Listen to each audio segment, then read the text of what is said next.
फडणवीस सरकारकडून वचनपूर्ती करण्यात आलेली आहे। फडणवीस सरकारने घेतलेल्या निर्णयांपैकी 92% निर्णयांची थेट अंमलबजावणी करण्यात आली आहे। राज्य मंत्रिमंडळाने डिसेंबर 2024 ते 24 मार्च 2026 या काळामध्ये 495 निर्णय घेतले।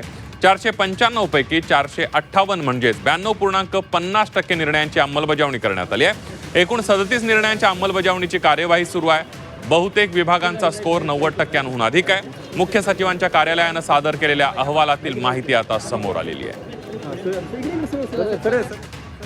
निश्चितपणे आम्ही आमच्या मंत्रिमंडळापुढे राज्य सरकारने घेतलेल्या निर्णयांची किती अंमलबजावणी झाली या संदर्भात एक प्रेझेंटेशन घेतलं आणि प्रत्येक विभागाने जे काही निर्णय घेतलेले आहेत त्या निर्णयाच्या संदर्भात त्यांनी प्रेझेंटेशन केलं।